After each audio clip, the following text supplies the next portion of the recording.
दादू जी ने तो हमारी इच्छा पूरी कर दी। संतों, प्रसाद ग्रहण करो।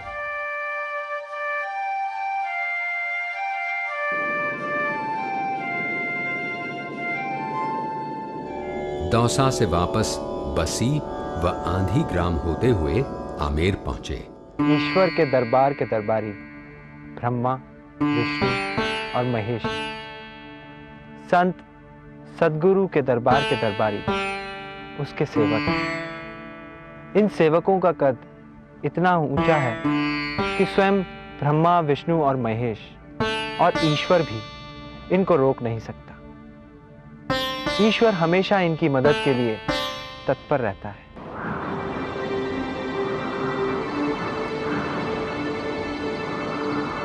हे भगवान, हमारी रक्षा कीजिए प्रभु।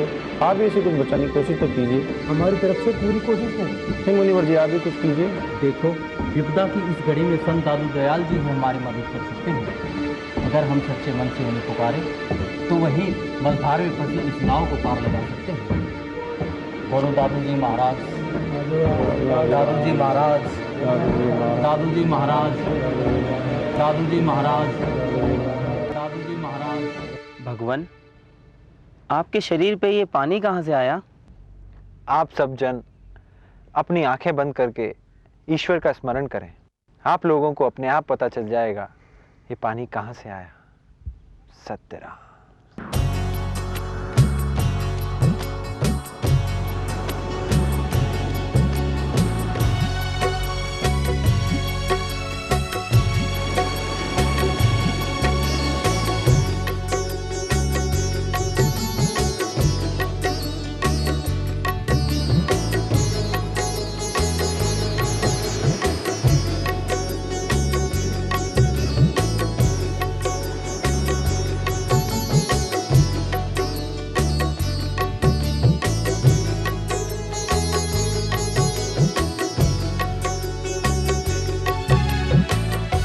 दादू तुम बिन कौन हमारो,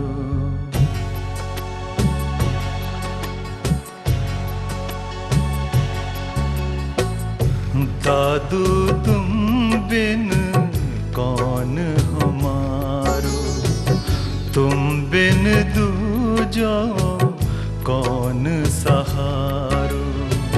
दादू तुम बिन कौन हमारो, तुम बिन दूजो कौन सहारो।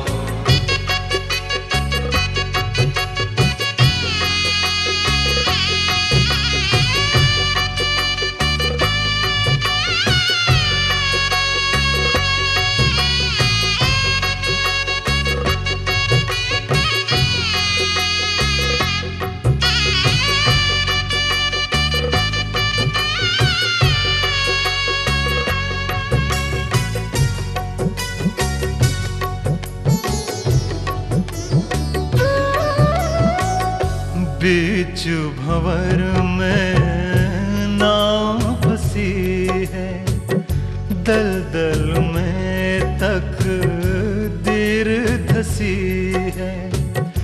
दादू आकर पार उतारो, दादू आकर पार उतारो।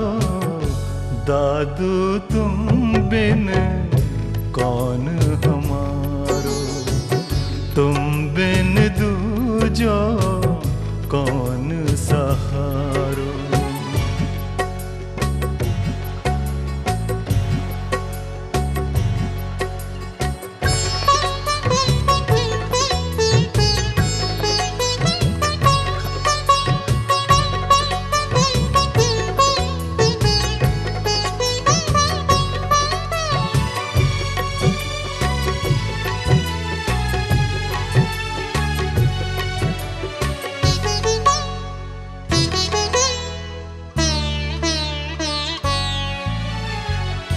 दादू किसको और मनाए, आस बुझे तो भेंट चढ़ाए।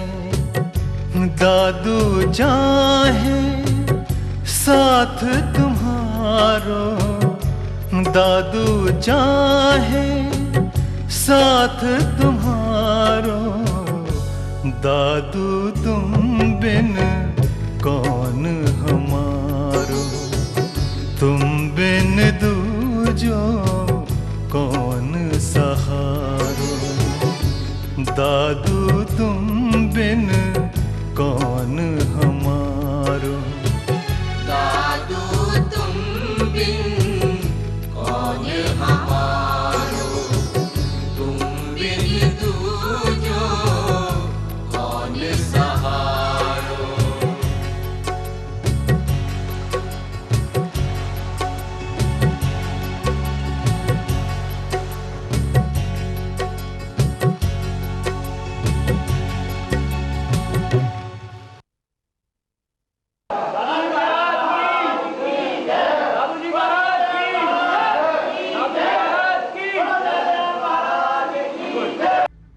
अब तो आप समझ ही गए होंगे कि मेरा ये शरीर कैसे भीगा। आपकी लीला परंपार है प्रभु। बोलो दादू जी महाराज की जय, दादू जी महाराज की जय, दादू राम जी की जय। करीब 3 वर्ष तक आमेर में सत्संग के पश्चात दादू जी महाराज फिर से आंधी ग्राम पहुंचे। एक दिन सुबह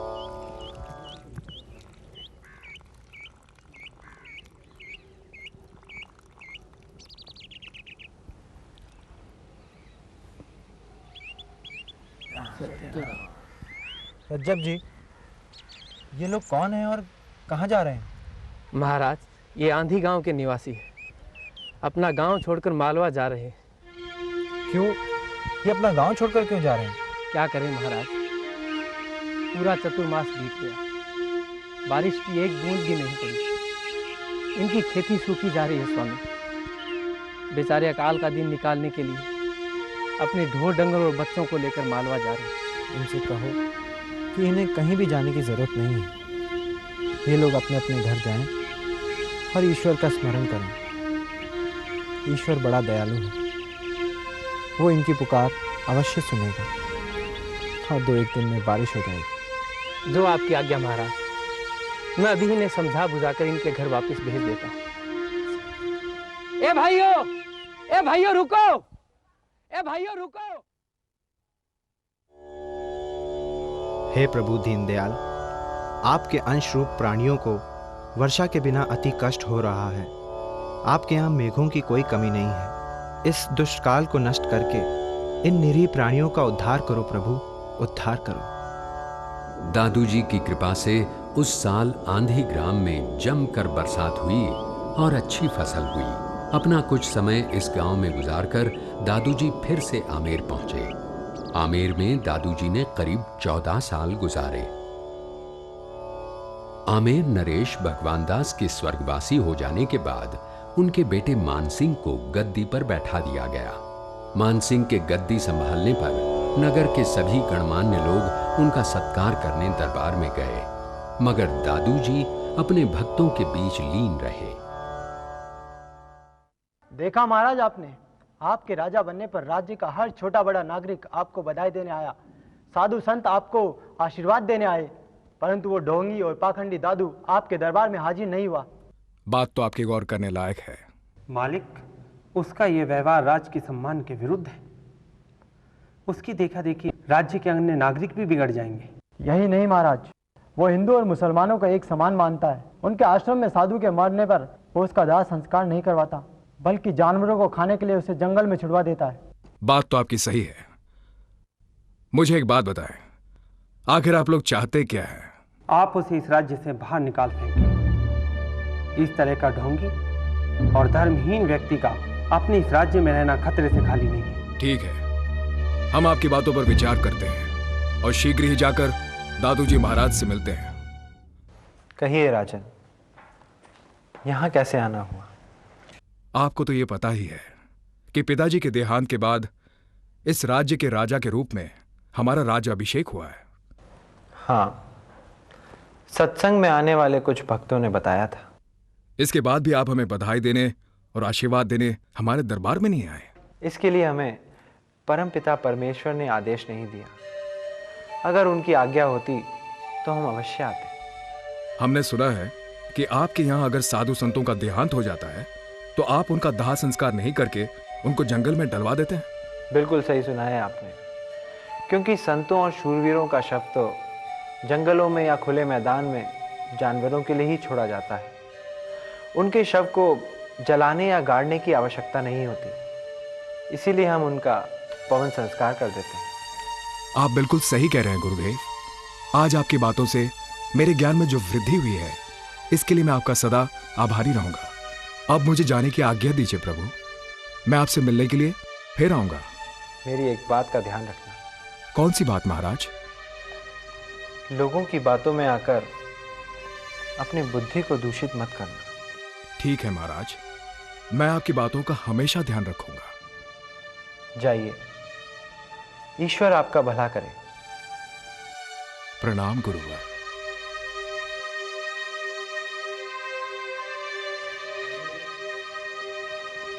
सत्य। वो पाखंडी भला किसी का क्या भला कर सकता है महाराज? क्यों, अब क्या हुआ? आप जानते हैं महाराज, उसके आश्रम में 2 कन्याएं रहती हैं और वह भी कुंवारी। वह उनकी शादी ही नहीं होने देता। यह घोर पाप है महाराज। नहीं, ये कोई पाप नहीं है। साधु संत का पति मात्र एक परमेश्वर होता है। इन दोनों कन्याओं ने तन और मन से ईश्वर को अपना पति माना है। इस अवस्था में इनका अन्यत्र विवाह करना घोर अनर्थ होगा। इनका जीवन तपोमय है। इन पर दोष लगाने वाला भी पाप का भागीदार होगा राजन। मैं आपकी बात से सहमत हूं महाराज। नहीं, आप अभी भी हमसे सहमत नहीं हैं। आप उन कन्याओं से विचार विमर्श करना चाहते हैं। मैं अभी उन कन्याओं को बुला देता हूं। भाई, उन ब्राह्मण कन्याओं को बुला लीजिए। नहीं भगवान, नहीं, इसकी कोई आवश्यकता नहीं है। आवश्यकता है राजन। एक राजा के मन में शंका रहे, यह अच्छी बात नहीं। भाई, उन ब्राह्मण कन्याओं को ले आइए।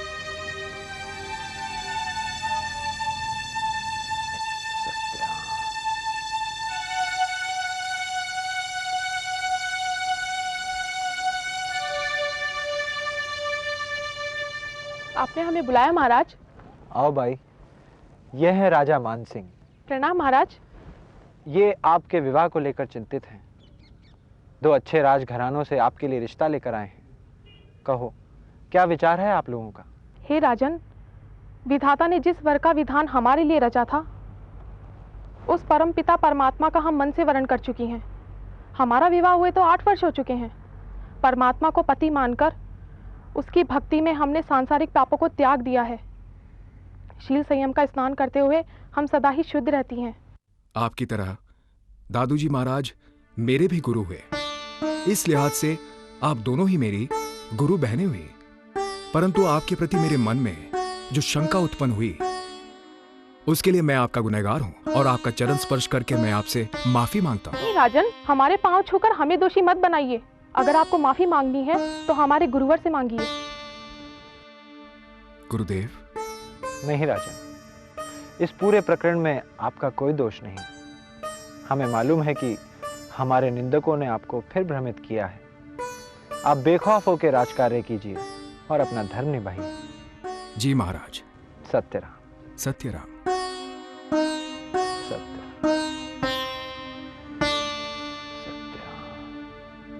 महाराज, आप समझने की कोशिश क्यों नहीं करते हैं? समझने की कोशिश तो आप लोग नहीं कर रहे हैं। दादूजी महाराज एक सिद्ध संत हैं।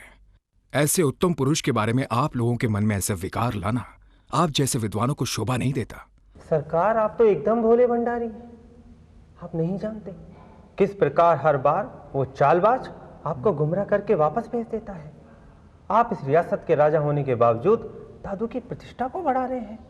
अन्य लोगों के साथ साथ आपको भी दादूपंथी मानने लगे हैं। अगर इसी तरह से दादूपंथ बढ़ता रहा तो एक दिन हमारी वैदिक पद्धति रसातल में मिल जाएगी। मेरी तो कुछ समझ में नहीं आ रहा है। एक तरफ तो आप वैदिक शास्त्र मानने वाले पंडित, तो दूसरी तरफ दादूजी महाराज जैसे परम संत। महाराज, हम इस बारे में कुछ नहीं जानते। हम आज आपको आखिरी बार चेतावनी दे रहे हैं। अगर आपने हमारी बात पर ध्यान नहीं दिया और उस दादू को रियासत से बाहर नहीं निकाला तो हम सब आत्मदाह कर लेंगे। चलो भाई।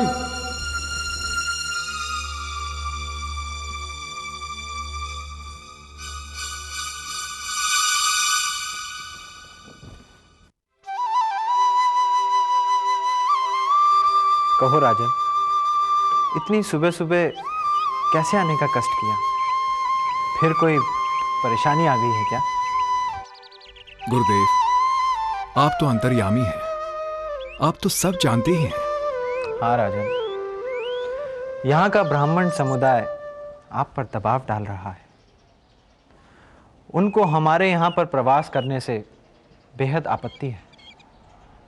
गुरुदेव, वो दुर्जन लोग अपनी दुष्टता पर उतर आए हैं। मैंने उन्हें समझाने की बहुत कोशिश की कि संत सर्वदा सर्वहितैषी होते हैं, वे कभी किसी का बुरा नहीं चाहते। इसलिए उनके विपरीत प्रचार करना और उनके खिलाफ लोगों को भड़काना अच्छी बात नहीं है। परंतु वे लोग मेरी बात सुनने को तैयार ही नहीं हैं। और इस बार तो उन लोगों ने मुझे चेतावनी दी है कि अगर आपने हमें यहां से जाने को नहीं कहा तो वो लोग आत्मदाह कर लेंगे। आप निश्चिंत रहें राजन, हम आपका ये नगर छोड़कर कहीं और चले जाएंगे। नहीं गुरुदेव, आप नगर छोड़कर कहीं नहीं जाएंगे। उन लोगों को जो करना है कर लें। राजन, अगर हमारे यहाँ रहते उन लोगों ने आत्मदाह कर लिया तो उसका पाप आप पर, हम पर, दोनों पर पड़ेगा। इस नगर से हमारा दाना पानी उठ गया है। परमपिता परमेश्वर को भी यही मंजूर है। आपके इस नगर में हमने 14 वर्ष बिता दिए। बहुत अच्छा समय बीता। आप निश्चिंत रहें, हम आपका नगर कल ही छोड़कर चले जाएंगे।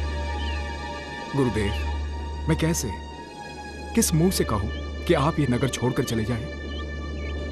राजन, आप दुखी ना हो। एक ना एक दिन तो सभी को जाना है। सत्य।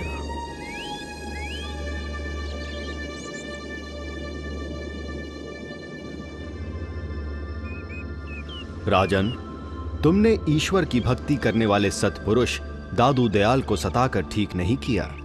संतों को सताने से किसी का भी भला नहीं होता। आज वो सब संत तुम्हारे कारण आश्रम छोड़कर जा रहे हैं और तुम यहां चैन से खड़े हो। जाओ, जाकर उन्हें जाने से रोको और उनकी नाराजगी दूर करो, नहीं तो तुम और तुम्हारा ये नगर, जहां संतों के द्वेषी रहते हैं, दोनों का विनाश हो जाएगा। हे ईश्वर, मुझे क्षमा करना। मैंने दादू जी को नगर से जाने की बात कहकर अच्छा नहीं किया। मुझे क्षमा करना प्रभु, मुझ पर रहम करना।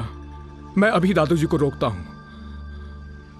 गुरुदेव, गुरुदेव, महाराज, रुक जाइए महाराज। गुरुदेव, रुक जाइए महाराज। आपको जाते हुए देखकर भी मैं चुपचाप खड़ा रहा। मुझसे बड़ी भारी भूल हो गई महाराज, मुझे क्षमा कर दीजिए महाराज। राजन, हम किसी के कहने से या आपसे नाराज होकर नहीं जा रहे हैं। हम तो अपनी मर्जी से और ईश्वर की इच्छा से जा रहे हैं। अब तो हमने अपना ठिकाना भी छोड़ दिया है। आप हमें रोकने की चेष्टा ना करें। मुझे हरि का आदेश मिला है गुरुदेव। अगर आप चले गए तो ये नगर खंडहर हो जाएगा गुरुदेव। नहीं, ऐसा नहीं हो सकता। ये सत्य है गुरुदेव। राजन, आपका कथन सत्य है। मैं अभी इसी वक्त ईश्वर से आपकी और आपके नगर के लिए प्रार्थना करता हूँ। बुरा बुरा सब हम किया, सो मुख कहा न जाए। निर्मल मेरा साईया, लाखों दोष न लाए। दादू दयाल, वत्स, तुम्हारी भावना देखकर मैं अपना निर्णय बदल लेता हूं। तुम्हारे चाहने से इस समय तो आमेर बच जाएगा, परंतु 100 वर्ष पश्चात यह नगर मात्र एक खंडहर बनकर रह जाएगा। दादू जी महाराज की जय। दादू जी महाराज की जय। दादू जी महाराज की जय। गुरुदेव, मैं उम्र भर आपका आभारी रहूंगा। मेरी एक मनोकामना और पूरी कर दें। कहिए, क्या इच्छा है आपकी? प्रभु, आपसे एक विनती है। कुछ समय आप यहां रुके। जब आपकी इच्छा हो तब आप यहां से प्रस्थान करें। ठीक है, जैसी आपकी इच्छा। जी। इस प्रकार अपने शिष्य राजा मानसिंह का आग्रह स्वीकार कर दादू जी कुछ समय के लिए आमेर में ठहर गए और फिर मानसिंह को समझा बुझाकर क्रांजली व भुरभुरा गांव होते हुए फिर से करडाला आ गए। करडाला निवास के दौरान ही एक दिन दादू जी अपने शिष्यों के साथ पीथा नाम के एक ग्रामीण के निमंत्रण पर उसके घर जा पहुंचे। नहीं वत्स, हम तुम्हारा अन्न स्वीकार नहीं कर सकते। क्या हुआ प्रभु? क्या इस अन्न में कोई कमी है? हाँ वत्स। क्या कमी है प्रभु? यह अन्न तो चोरी के धन से खरीदा हुआ है। हम तो संत प्राणी हैं, हमारे लिए यह अन्न ग्रहण करना जहर बराबर है। हम तो केवल राम प्रीत करने वालों के यहाँ अन्न स्वीकार करते हैं। राम प्रीत? अगर ऐसी बात है प्रभु, तो मैं इसी समय से आपको अपना गुरु मानता हूँ और आपके चरणों को स्पर्श करके ये संकल्प लेता हूँ कि भविष्य से मैं कभी चोरी नहीं करूँगा। आज से मैं आपके अन्य शिष्यों की तरह प्रभु के वचन में जीवन व्यतीत करूँगा। आप तो मुझे दीक्षा देकर अपना शिष्य बना लीजिए प्रभु, अपना शिष्य बना लीजिए प्रभु। बस अभी तुम्हारा दीक्षा का समय नहीं आया है। तुम कुछ समय चोरी चकारी छोड़कर सत्कर्म में अपना समय बिताओ, उसके बाद हम तुम्हें दीक्षा देंगे। जैसी आपकी आज्ञा महाराज।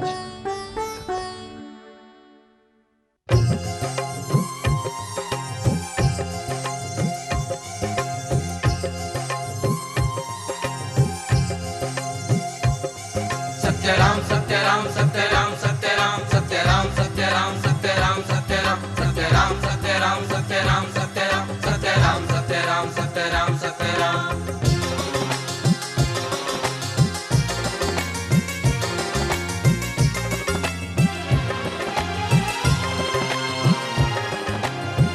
सत्यराम का नाम जगत में, सत्यराम का नाम, सत्यराम का नाम जगत में, सत्यराम का नाम।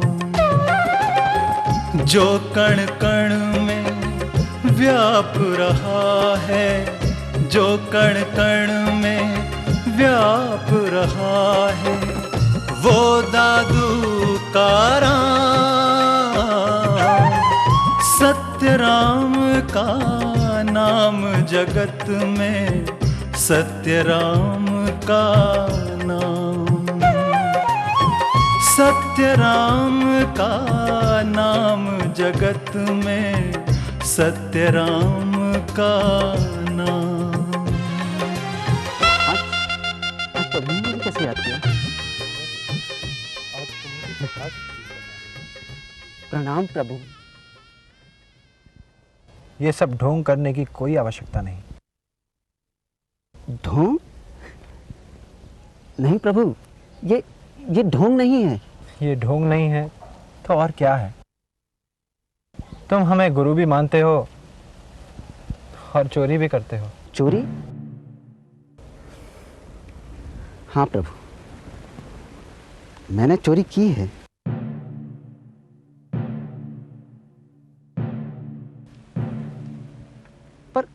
पर किसी दुष्कर्म या दुष्इच्छा हेतु नहीं की प्रभु, बल्कि सत्कर्म की पूर्ति के लिए ही मैंने चोरी की है। मूर्ख प्राणी, मैंने तुम्हें उस दिन भी समझाया था कि चोरी अपने आप में दुष्कर्म है। तुम चाहे कितने ही पवित्र कृत्य के लिए चोरी क्यों ना करो, वो सत्कर्म नहीं बन सकती। हाँ, मुझसे भूल हो गई है महाराज। दरअसल मैं अपने गांव में रासलीला का आयोजन कराना चाहता था और रास मंडली को भोजन कराने की इच्छा भी थी। बस इन्हीं दोनों उद्देश्यों की पूर्ति के लिए प्रभु मैंने चोरी की थी। तो तुम्हारी रास देखने की इच्छा है? जी महाराज। असली का रास या नकली? देखना तो असली ही चाहता हूँ प्रभु, पर मेरी ऐसी किस्मत कहाँ है प्रभु।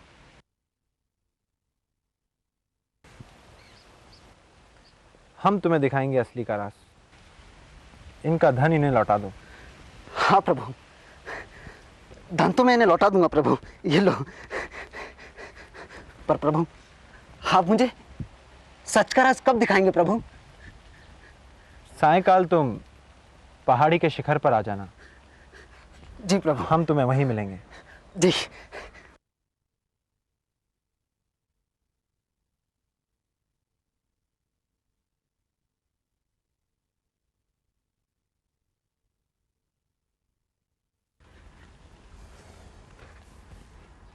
आ गए तुम? जी महाराज, मैं रासलीला देखने आ गया हूँ। दिखाइए, कहाँ हो रही है रासलीला? वो देखो ऊपर आकाश में। आकाश में? सत्य राम दादू राम दादू राम। सत्य राम दादू राम दादू राम। सत्य राम दादू राम दादू राम। सत्य राम दादू राम दादू राम। सत्य राम दादू राम दादू राम। सत्य राम। ये रासलीला देखकर तो मुझे आपकी वास्तविकता का भान हो गया है प्रभु। प्रभु, मुझे अपनी शरण में ले लो प्रभु। मुझे अपना शिष्य स्वीकार कर लीजिए प्रभु। शिष्य स्वीकार कर लीजिए प्रभु। तुम तो चोरी चकारी और लूटपाट का काम ही करोगे। भला तुम्हारे जैसा शिष्य गुरु द्वारा बताई गई साधना और भजन तो करने से रहा, तुम तो इसका उलट ही करोगे।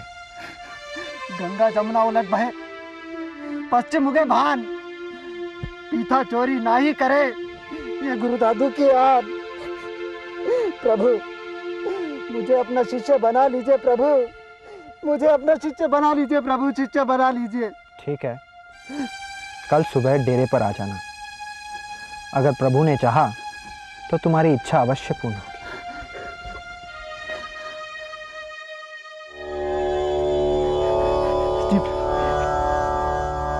कुछ समय करडाला में व्यतीत करके दादूजी महाराज अपने शिष्यों के साथ मेड़वा होते हुए ईड़वा पधारे और एक दिन सुबह के समय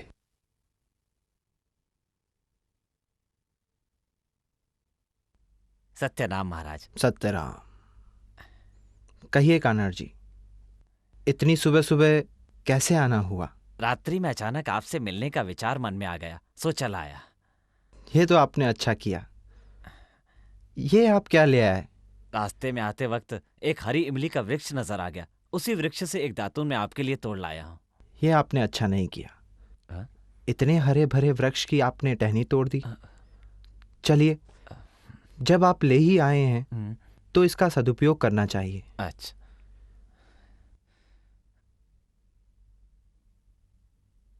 इसके बाद कान्हड़ जी उस टहनी पर हमेशा पानी डालते रहे।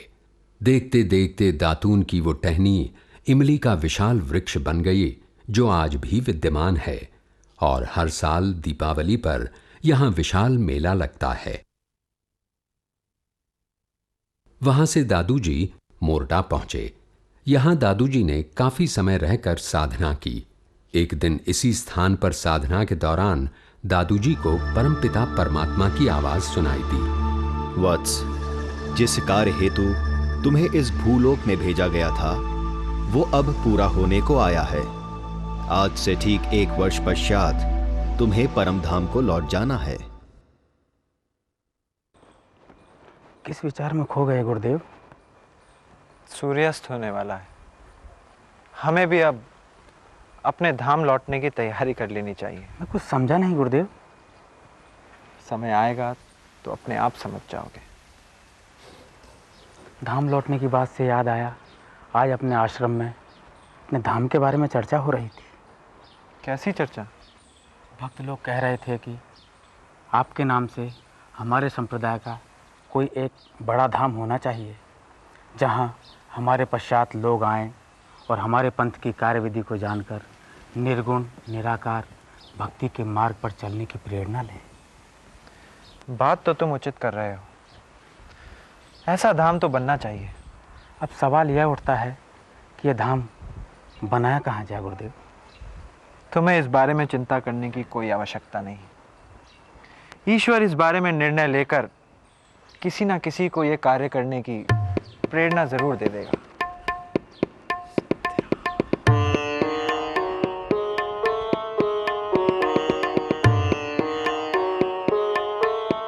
महाराज की जय हो। आज युद्ध के मैदान के क्या समाचार हैं सेनापति? महाराज, आज भी कल ही की तरह युद्ध विराम होने तक हमारी ही सेना हारती रही। ठीक है, जाओ जाकर विश्राम करो।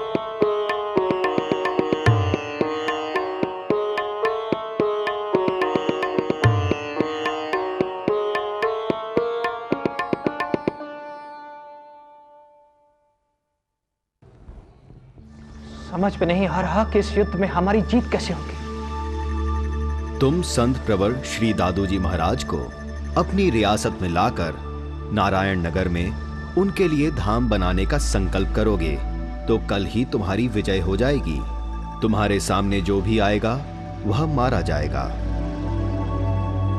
मैं इसी वक्त संकल्प लेता हूं कि मेरी विजय होते ही मैं श्री दादूजी महाराज को नारायण लाकर उनकी इच्छा अनुसार उनके लिए धाम का निर्माण करवा दूंगा। सत्य राम का नाम जगत में, सत्य राम का नाम, सत्य राम का नाम जगत में, सत्य राम का नाम। जो कण कण में व्याप रहा है, जो कण कण में व्याप रहा है, वो दादू का राम। सत्य राम का नाम जगत में, सत्य राम का नाम, सत्य राम का नाम जगत में, सत्य राम का नाम।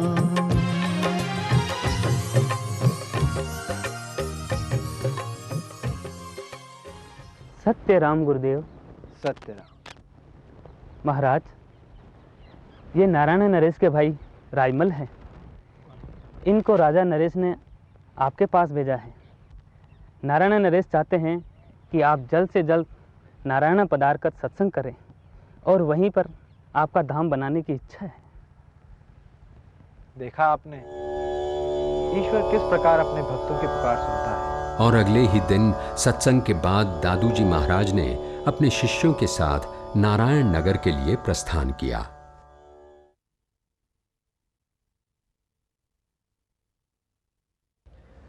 स्थान तो अति उत्तम है। महाराज, ये राज मंदिर है, किले के द्वार पर स्थित है।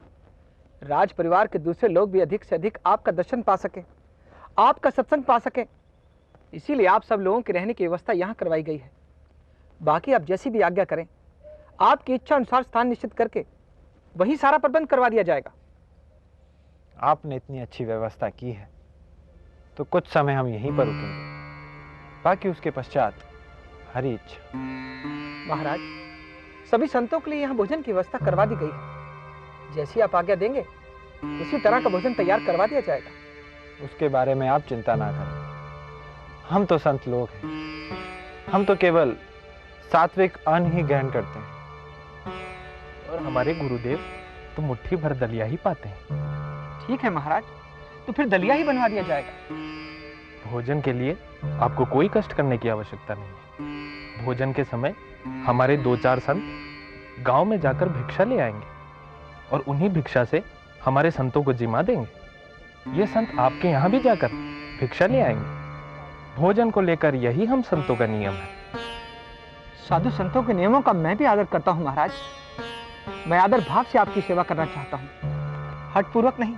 मैं आपकी सेवा भाव की कदर करता हूँ राजन।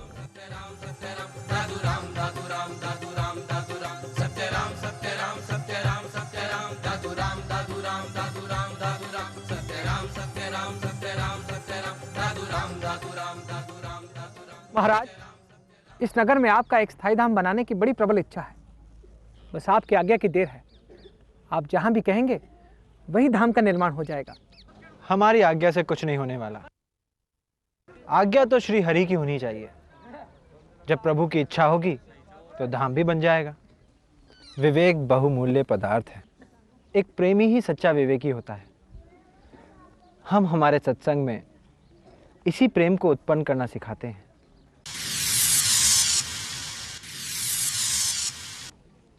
आप इनसे किंचित भी भय ना करें, ये शेष भगवान है। राजन, आपके मन में धाम बनाने की इच्छा उत्पन्न हुई थी ना? जी महाराज। ये उसी का निवारण करने आए हैं। सत्य राम दादू राम दादू राम। सत्य राम दादू राम दादू राम। सत्य राम दादू राम दादू राम। सत्य राम दादू राम दादू राम। आप मुझे यहीं पर निवास करने का आदेश दे रहे हैं। मैं यहीं पर निवास करूंगा। हे नागराज, आपने दादू जी के धाम के निर्माण की जगह दिखाकर उस पर बहुत बड़ा उपकार किया है। मेरा आपको सच्चा प्रणाम। सत्य राम दादू राम दादू राम।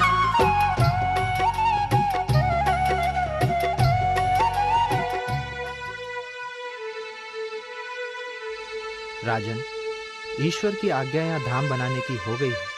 आप धाम के निर्माण का कार्य आरंभ कर सकते हैं। मैं इसी घड़ी से कार्य आरंभ करवा देता हूँ प्रभु।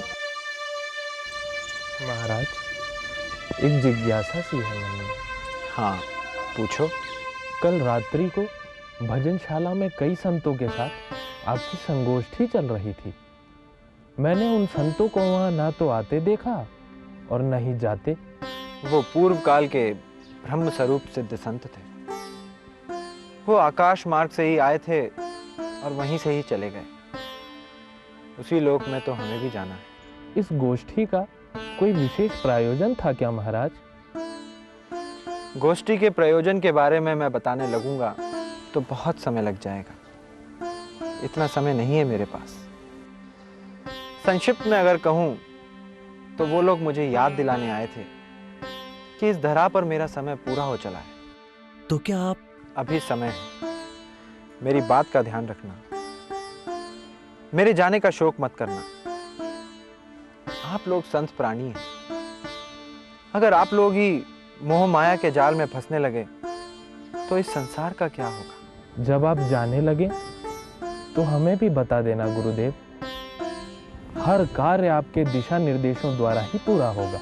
स्वामी, आपने निर्गुण ब्रह्म की उपासना की अद्भुत पद्धति चलाई है, मगर मुझे संशय है कि आपकी इस पद्धति का भविष्य में निर्वाह हो पाएगा या नहीं, क्योंकि ज्यादातर प्राणी तो रजोगुण पद्धति में ही अपना ध्यान लगाते दिखाई देते हैं। तुम इस प्रकार का विचार अपने मन में मत लाओ। जो मनुष्य हमारे ज्ञान को धारण करके व्यवहार करेगा उसका श्री हरि कल्याण करेंगे। और रही बात आकार की, तो अगर तुम उसका आश्रय लेना चाहते हो तो हमारा शरीर रख लो। किंतु आपका ये शरीर तो पंच तत्व का है और कुछ समय पश्चात तो। नहीं वत्स, हमारा शरीर पंचभूत का नहीं है। अगर तुम्हें यकीन नहीं आता तो इसे छूकर देख लो।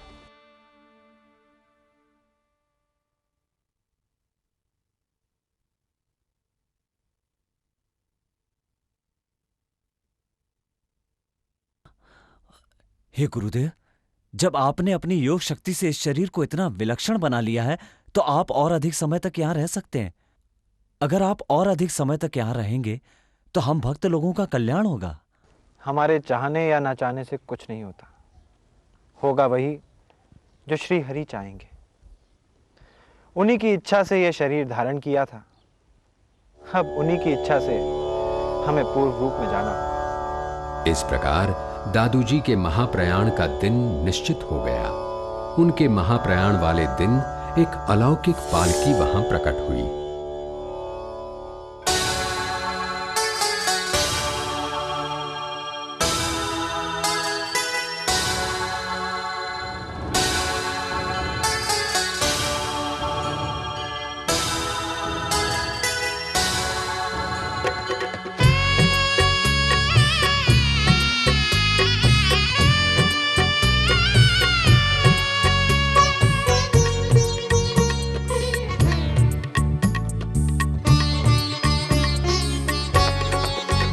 क्यों चले गए,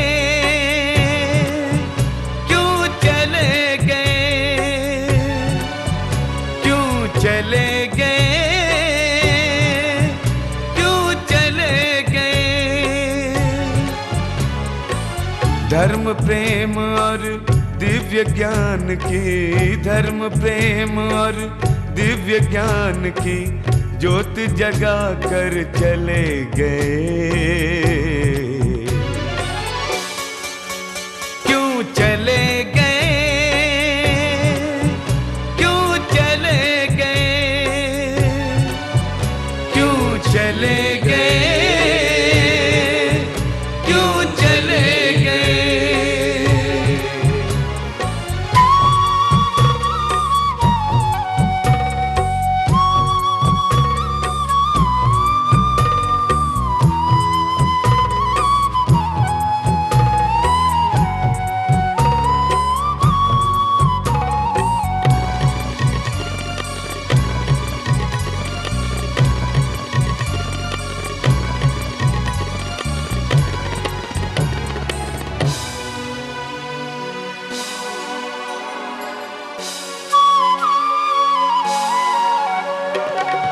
देकर शिक्षा सत्य राम की राह दिखाई परम धाम की। देकर शिक्षा राम नाम की राह दिखाई परम धाम की। आत्म राम के मूल मंत्र की, आत्म राम के मूल मंत्र की रटन लगा कर चले गए।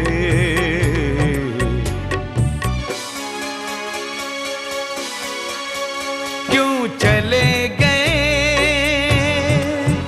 क्यों चले गए, क्यों चले गए, क्यों चले गए।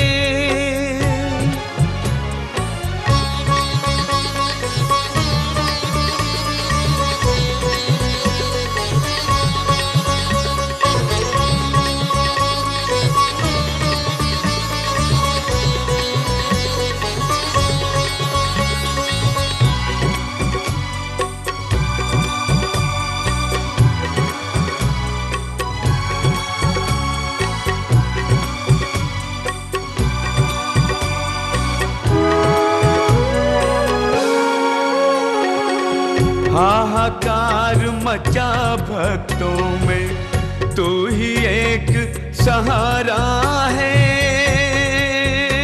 सहारा है। एक बार धरा के लोगों ने दादू तुमको आज पुकारा है।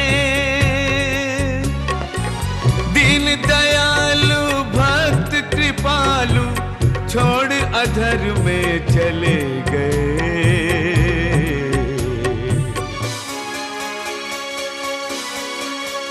क्यों चले गए, क्यों चले गए, क्यों चले गए, क्यों चले गए।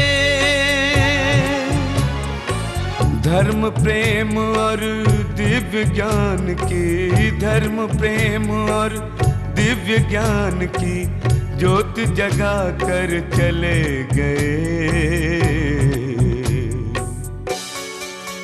क्यों चले गए,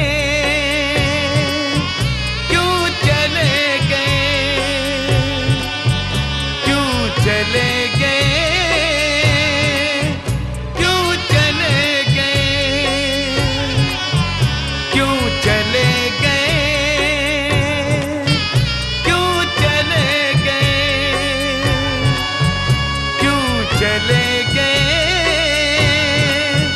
क्यों चले गए।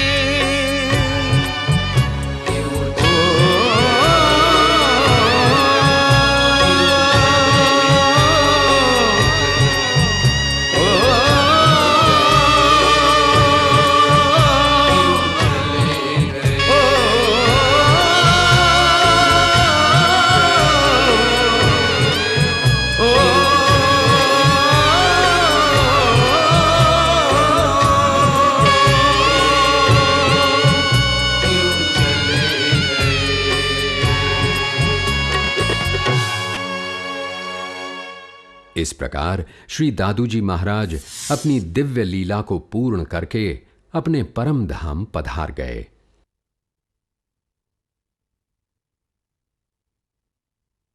इस धरा पर सशरीर अवतरित होकर अपनी दिव्य लीला को पूर्ण करके सशरीर ही परम धाम को प्रस्थान करने वाले ऐसे महान परम संत के चरणों में हमारे कोटि कोटि सादर प्रणाम।